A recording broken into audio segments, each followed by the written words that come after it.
Hello everyone. तो आज हम शुरू करने जा रहे हैं क्लास 11 मैथमेटिक्स चैप्टर 1 सेट्स। तो आज ये सेट्स का पहला लेक्चर है। तो अपन सेट्स के जो इंट्रोडक्शन है, डेफिनेशन है, अपन आज उस पर बात करेंगे।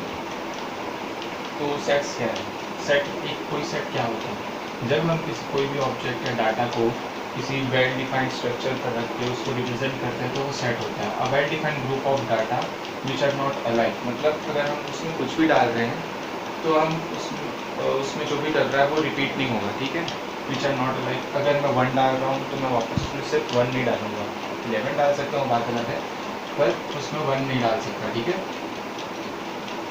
अब सेट को कैसे रिप्रेजेंट किया जाता है? तो पहले तो रिप्रेजेंटेशन के दो फॉर्म्स हैं, पर उन दो फॉर्म्स में कुछ चीज़ें सिमिलर हैं और सेट को उसी टाइप से डिनोट किया जाता है। तो सेट को हमेशा अपन डिनोट करते हैं किसी कैपिटल लेटर जैसे ए, बी, जेड, एन, कुछ भी के, किसी भी कैपिटल लेटर से सेट को डिनोट किया जाता है, ठीक है।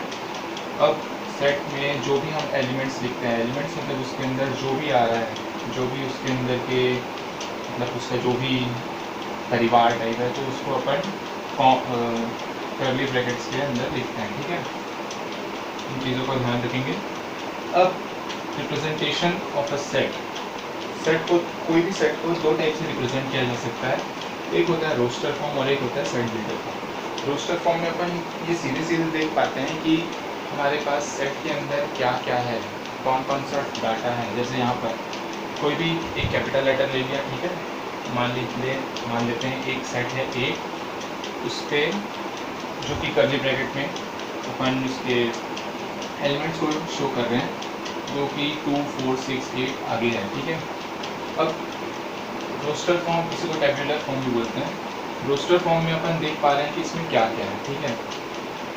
और set builder form, second form जो है सेट बिल्डर फॉर्म है। तो इसमें ये अपन को समझना पड़ेगा कि सेट बिल्डर ऐसा फॉर्म जिससे अपन को खुद सेट बिल्ड करना पड़े, ठीक है। सेट बिल्डर अपन को खुद सेट बिल्ड करना पड़ेगा। तो इसके लिए अपन को अपने पास क्या होना चाहिए? अपन के पास कोई एक प्रॉपर्टी होनी चाहिए। ये दोनों सेट सेम है, ठीक है। ये समझ देख लीजिए, दोनों सेट सेम है, पर डिफरेंस क्या है? सिर्फ इसको डिनोट करने का कि अपन इसको कैसे डिनोट कर रहे हैं। पहला तो है 2, 4, 6, 8, इसमें अपन को एक प्रॉपर्टी लिखनी चाहिए। सेकेंड सेट बिल्डर फॉर्म में जब भी हम लिखेंगे तो अपन को एक कॉमन प्रॉपर्टी दिखनी चाहिए सेट में कि अपन क्या उसको कैसे लिखें कि जो हमारा सेट है उसको अपन सेट बिल्डर फॉर्म में से रोस्टर फॉर्म में इजीली कन्वर्ट कर पाए, जो भी है देख पाए आराम से, ठीक है। तो यहाँ पर देख सकते हैं, ये फर्स्ट एग्जांपल देख लीजिए। ए एक सेट है इवन नंबर्स का, ठीक है, पॉजिटिव इवन नंबर्स का दिख रहा है, ठीक है। अपन को सेट उसी अपन तो ये पहचान लिया कि इवन नंबर है, ठीक है। इवन नंबर का सेट दिख रहा है, तो वही सेट बिल्डर फॉर्म में कैसे लिखेंगे? कोई भी अपन को एक वेरिएबल लेना है, ठीक है। वेरिएबल, फिर उसके बाद सच टैग या *2 का साइन या फिर कॉलन बोल सकते हैं, कॉलन का sign. x is even number, x is even number, ठीक है। x इज इवन नंबर है, क्लियर है, ठीक है। और उसके बाद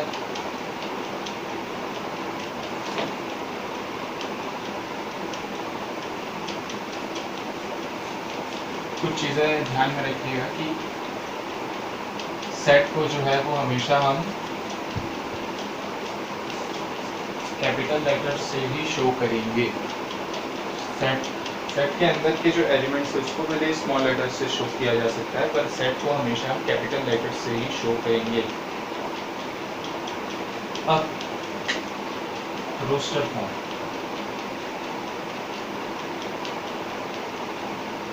और सेट बिल्डर, दोनों में क्या डिफरेंस है, ठीक है। पहला एग्जाम्पल लेते समझते हैं, एग्जाम्पल लेते चलते हैं, ज़्यादा अच्छे से समझ आएगा। अगर कोई सेट है ए, ठीक है, ये है 0, 2, 4, 8, 10, सिर्फ 10 तक रखते हैं, ठीक है। ठीक है, इवन नंबर से, होल इवन नंबर से ये ध्यान दीजिएगा, ठीक है। अब ये तो अपन को दिख रहा है कि ये होल इवन नंबर्स हैं, तो अपन इसको सेट बिल्डर फॉर्म में कैसे लिखेंगे? देखिए मैं एक ही लेटर यूज़ कर रहा हूँ क्योंकि मैं वही इसी सेट को सेट बिल्डर फॉर्म में लिखने जा रहा हूँ, ठीक है। पहले तो अपन सेट बिल्डर फॉर्म के लिए कोई भी वेरिएबल उठा लेता हूँ, जैसे मैं यहाँ पर x उठा लेता हूँ, ठीक है। Small x is a variable such that x belongs to, यहाँ पर ऐसे अपन बिलोंग्स टू भी यूज़ करते हैं, belongs to even whole numbers,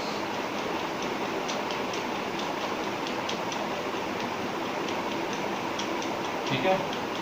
फिर उसके बाद सेमी कॉलन देंगे, सेमी कॉलन ये होता है, ठीक है। और x is smaller than equal to 10, ठीक है। और फिर ऐसा भी लिख सकते हैं, सिर्फ इवन नंबर को अगर लिखें अपन तो अपन को यहाँ एक प्रॉपर्टी और ये दिखाना पड़ जाएगा, ठीक है। अगर ऐसा दिखाते हैं तो अपन को तो यही मिलेगा, ठीक है। ज़ीरो भी होल इवन नंबर ही है क्योंकि वो भी 2 से डिविजिबल है, ठीक है।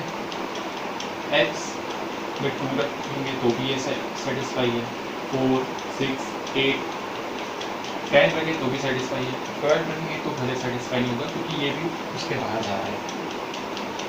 अब एक एग्जांपल और ले लेते हैं, जैसे ठीक है, एक एग्जांपल और क्या ले सकते हैं, जैसे हाँ अल्फ़ाबेट्स में लेते हैं, बहुत ही कॉमन एग्जांपल है।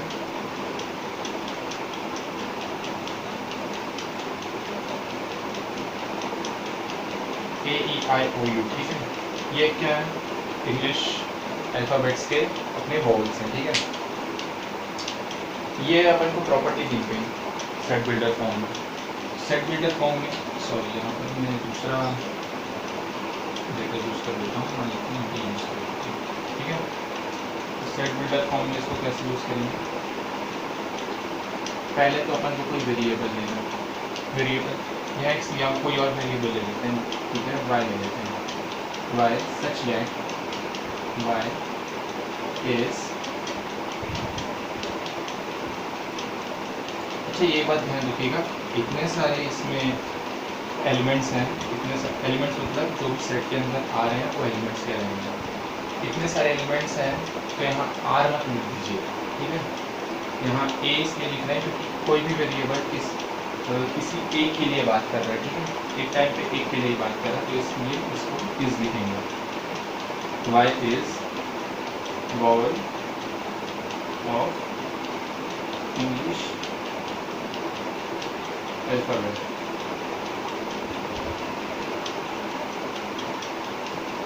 सिंपल सी बात है।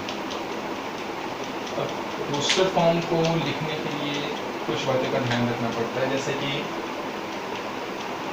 All the elements are separated by commas, ठीक है। तो इसमें एक बात ध्यान, एक लिख लीजिए, commas are used to separate, ठीक है। और वहीं अगर इसमें बात की जाए तो इसमें अपन सेमी कॉलन जैसे यहाँ पर यूज़ किए हैं, पहला सेंटेंस लिखने, पहला स्टेटमेंट लिखने के बाद सेमी कॉलन करके दूसरी स्टेटमेंट लिख सकते हैं। और यहाँ पर रिपीटेशन इज नॉट अलाउड,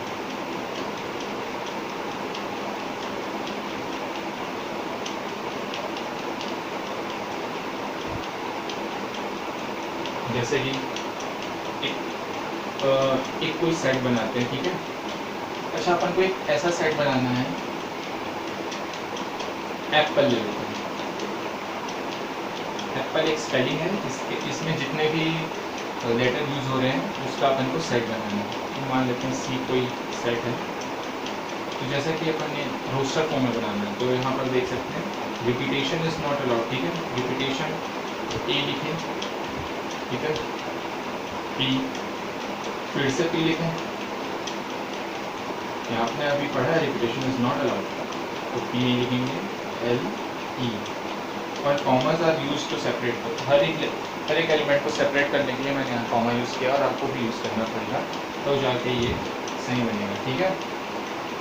यहाँ तक हो गया, नोट डाउन।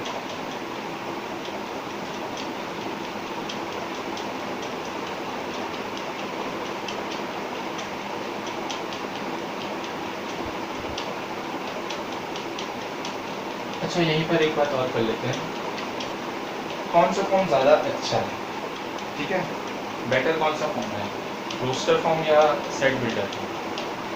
तो इसको ऐसे ही बोल सकती हूँ भाषा में आपको एक बार समझा देता हूँ कि मान लीजिए अपन जैसे अपन को देखने में तो रोस्टर फॉर्म ज़्यादा अच्छा लग रहा है, क्योंकि अपन को यहाँ सीधे सीधे दिख रहा है कि कौन कौन से एलिमेंट्स अपन को यूज़ करना है ना, और इसमें अपन को निकालना पड़ रहा है कि कौन कौन सा एलिमेंट होगा सेट में। तो मान लेते हैं एक सेट है अपने पास जिसमें 1000 एलिमेंट्स है, ठीक है, और सब जो भी एलिमेंट्स का डाटा है वो कोई एक प्रॉपर्टी सेटिस्फाई कर रहा है। मान लेते हैं वो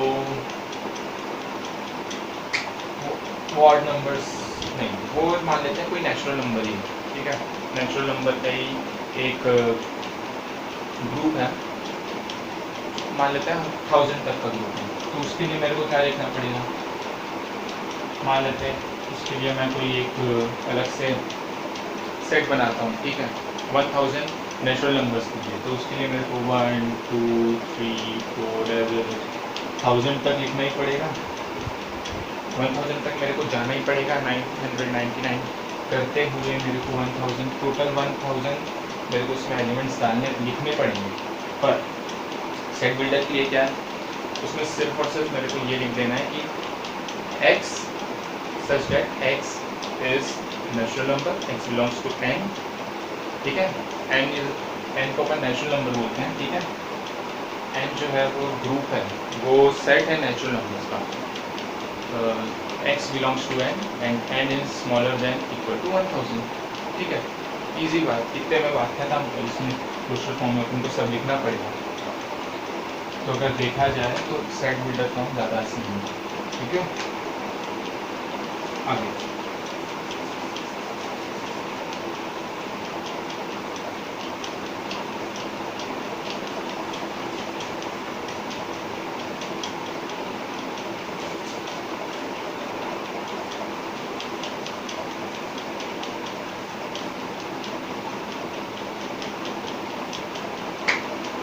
types of set.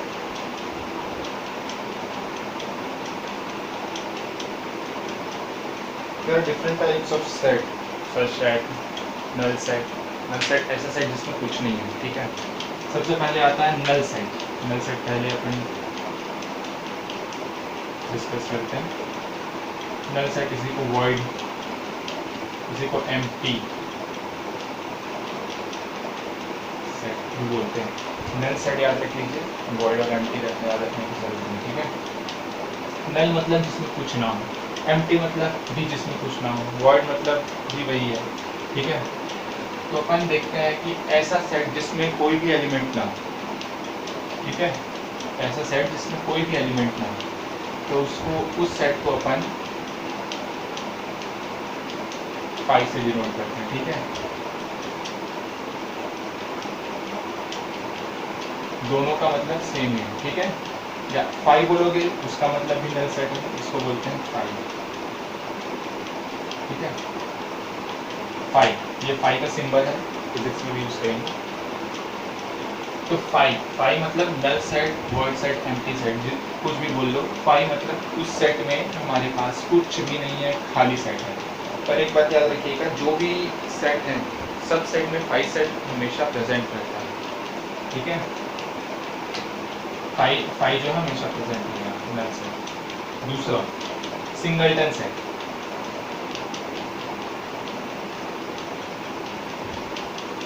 Singleton set नाम से क्लियर है, सिंगलटन बोले तो जिसमें कोई भी एक एलिमेंट है, एक एलिमेंट वाला टर्म, एक एलिमेंट वाला सेट मतलब सिंगलटन सेट। तीसरा है फिनिट।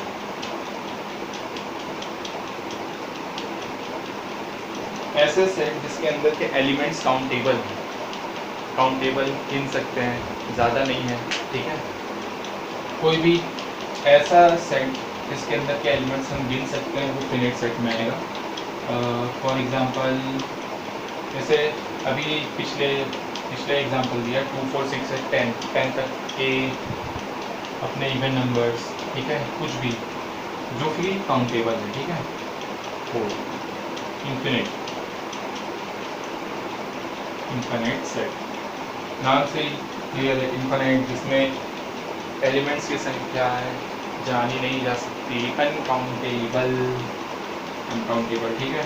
एक होता है इक्वल सेट और एक होता है इक्विवेलेंट सेट, इसी से मिलता जुलता है।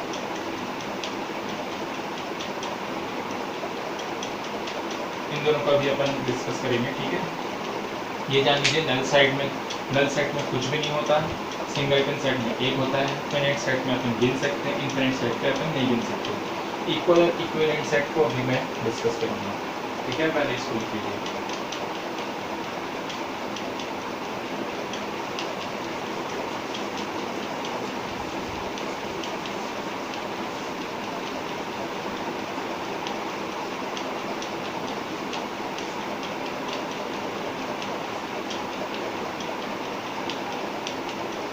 अच्छा, इक्वल और इक्विवेलेंट सेट को जानने से पहले अपन को ऑर्डर ऑफ फिनिट सेट ये समझना होगा। ऑर्डर ऑफ फिनिट सेट मतलब फिनिट सेट क्या होता है, जिसके एलिमेंट्स अपन गिन सकते हैं, ठीक है। अब कितने एलिमेंट्स हैं ये कैसे पता करें, तो जितने एलिमेंट्स होते हैं किसी भी सेट में तो उसको उसका ऑर्डर बोलते हैं, ठीक है। Order of finite set,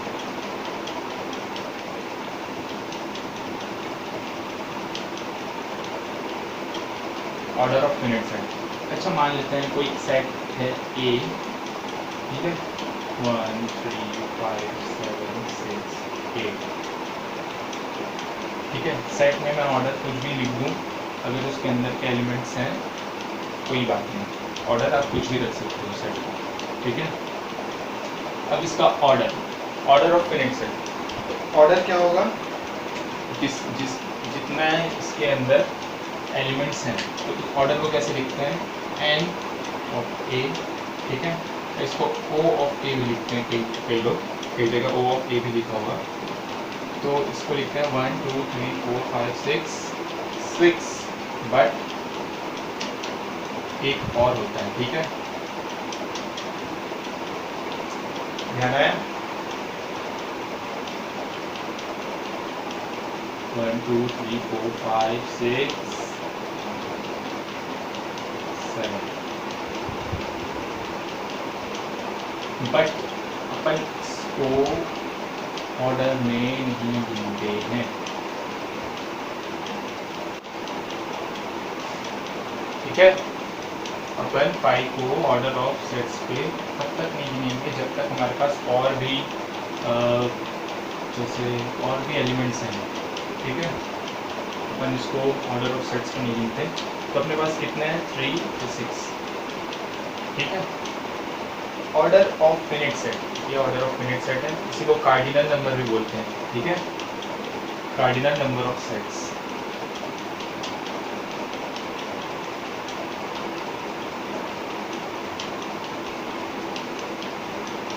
cardinal number of sets, ठीक है।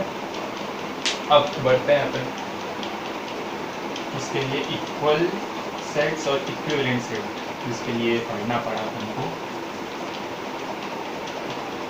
इक्वल सेट, अच्छा पहले इक्वल सेट समझाते हैं। अच्छा, मान लेते हैं कोई सेट है, ए कोई सेट है जिसके अंदर A B E, A D E ये 3 एलिमेंट्स है, ठीक है। बी एक दूसरा सेट है जिसके अंदर भी वही सेम एलिमेंट्स है पर ऑर्डर चेंज है, ठीक है। तो जैसे कि अभी मैंने पहले ही बताया है और आपने अभी तक गैस कर लिया होगा कि ऑर्डर चेंज होने से कोई फर्क नहीं पड़ता सेट के अंदर, ठीक है। अगर सेट के अंदर के एलिमेंट्स सेम हैं, no matter what the orientation और order is, the sets are same, ठीक है। तो ए और बी को हम सेम लिख सकते हैं, सेम लिख सकते हैं नहीं, सेम होते हैं, ठीक है। वही इक्विवेलेंट सेट,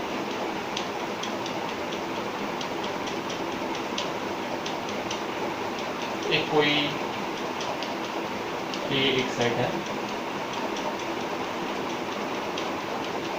ठीक है, और L कोई दूसरा सेट है।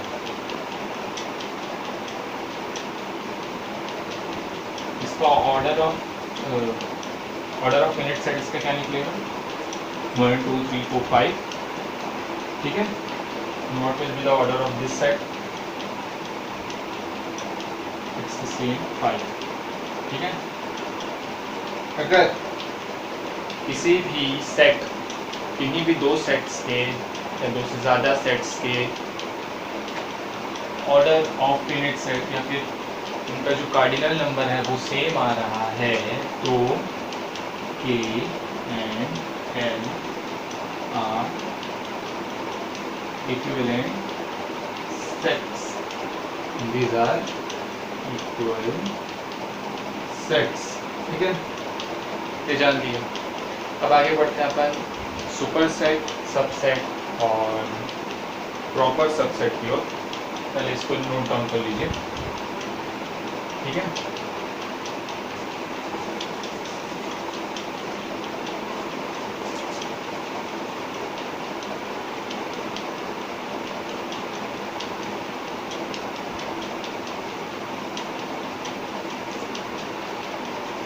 अब अपने पास हम चलते हैं सबसेट।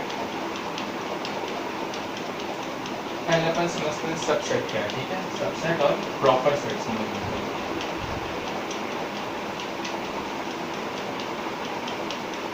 मैं आपको बार बार एक ही टाइप के एग्जांपल से इसलिए समझा रहा हूँ क्योंकि एक ही टाइप के से एग्जांपल से अगर हम समझते हैं तो ज़्यादा इजी पड़ता है, ठीक है। कोई एक सेट है A जिसके एलिमेंट्स 1 2 3 4, अरे 3 लेते हैं। 3 थोड़ा जल्दी होगा, इजी भी होगा, मुझे ज़्यादा लंबा नहीं होगा, ठीक है। 3 सबसेट मतलब जो सेट है उसका छोटा, उसका ही परिवार ऐसा बोल सकते हैं कि उसके परिवार में और कौन कौन मेंबर है। अगर उसको तोड़ो तो और क्या क्या निकल सकता है, ठीक है। सबसेट और proper set.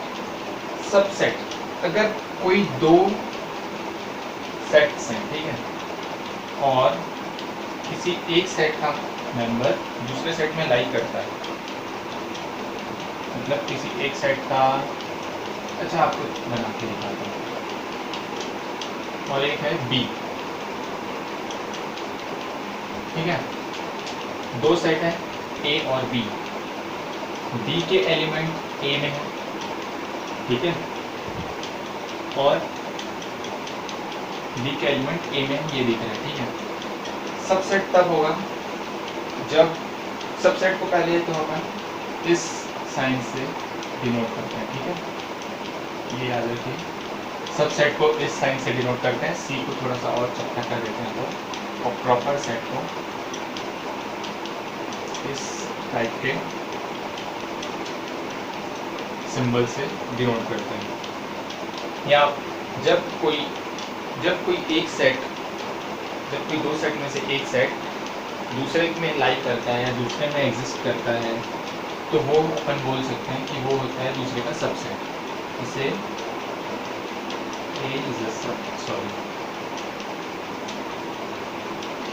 D is a subset of A। यहाँ इक्वालिटी क्यों लगा है? यहाँ पर इसके बहुत सारे मेंबर्स बन सकते हैं, ठीक है। जैसे इसका और क्या बन सकता है, एक तो 1 बन सकता है, ये अलग है, इसको अलग है। 2 का अलग सेट बन सकता है, 3 का अलग बन सकता है, 1 2 का अलग बन सकता है, ठीक है।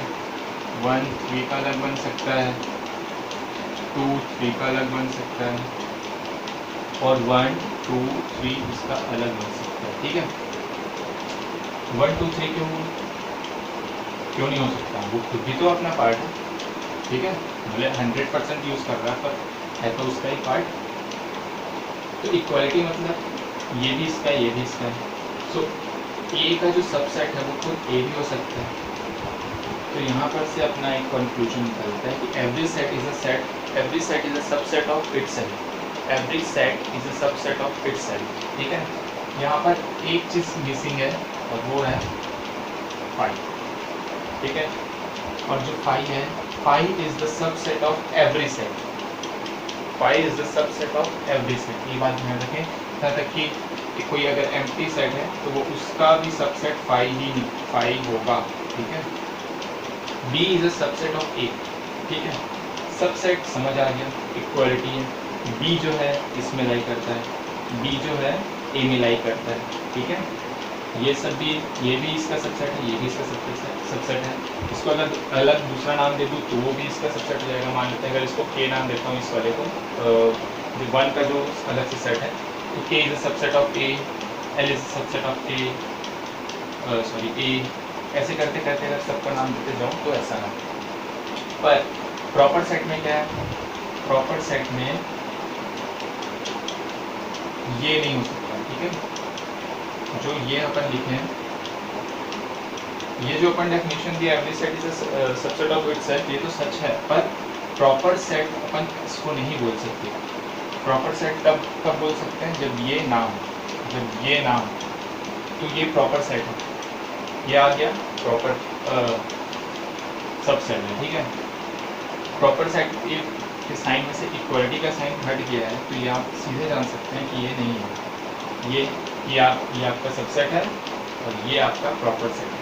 Subset proper set, subset proper set, ध्यान रखिए।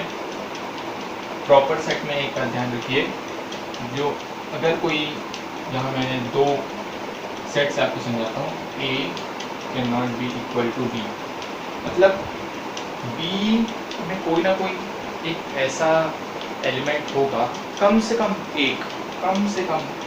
एक ऐसा एलिमेंट होगा जो ए में लाई नहीं करता, जो ए में प्रेजेंट नहीं है, ठीक है। और जबकि इसमें, इसके सबसेट में क्या होता है, सबसेट में होता है कि अपन इसको और अगर अलग करें और इसके अगर एलिमेंट्स को अगर बिखेरें तो अपन को एक उसका खुद का टर्म भी मिलेगा, ये सबसेट बोलता है।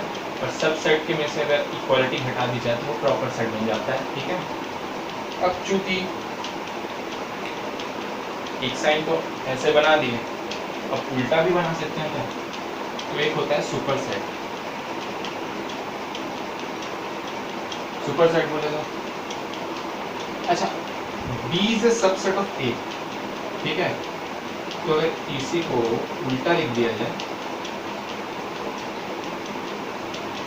A is the super set of B, Urdu type हो गया, पर A is the subset of B, मतलब जिसके अंदर से वो पार्ट निकल रहे हैं वो दूसरे का सुपर सेट हो जाता है, ठीक है। ये समझिए, सबसेट जब कोई भी दो सेट में से एक सेट दूसरे के अंदर लाई करता है, ठीक है, तो वो उसका सबसेट कहलाता है। और प्रॉपर सेट में जब कोई दो set, when there are two sets and one of the set is not completely equal to the another set and subsets can be formed, then this type of subset making or is called proper set, okay. Superset is just this main, superset में से अपन जो main है superset, उसकी full body है, full body में से अपन B को निकाल सकते हैं इस टाइप से अगर देखा जाए तो, ठीक है। नोट कीजिए। अच्छा, अब आता है यूनिवर्सल सेट पे। यूनिवर्सल सेट क्या है?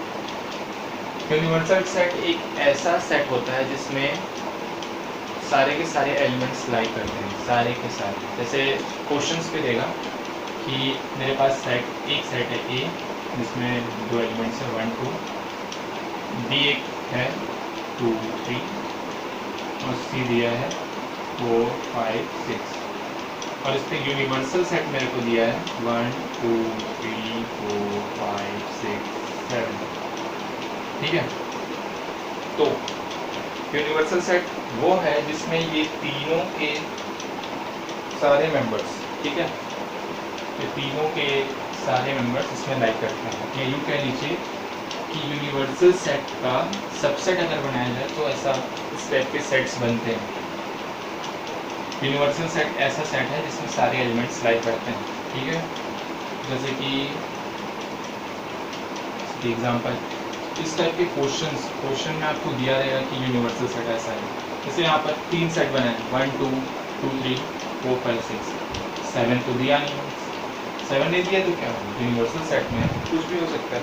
यूनिवर्सल सेट में यहाँ पर 7 के जस्ट थोड़ी दे सकता है, यहाँ पर 8 9 10 जितना चाहे उतना दे सकता है। या फिर यूनिवर्सल सेट को यहाँ सीधा ऐसे भी लिख सकता है, universal set x x x belongs to n। n क्या है, n पूरा नेचुरल नंबर्स है, नेचुरल नंबर्स पूरे ले सकता है यूनिवर्सल सेट की। तो यूनिवर्सल सेट वो सेट है जिसके अंदर सारे के सारे एलिमेंट्स लाई करते हैं। तो आज का लेक्चर यहाँ से ख़त्म करते हैं। उम्मीद है आपको पसंद आया होगा, और अगर कुछ डाउट्स हो तो नीचे कमेंट बॉक्स पर हाथ मार लीजिएगा। मिलते हैं अगले लेक्चर में। Thank you.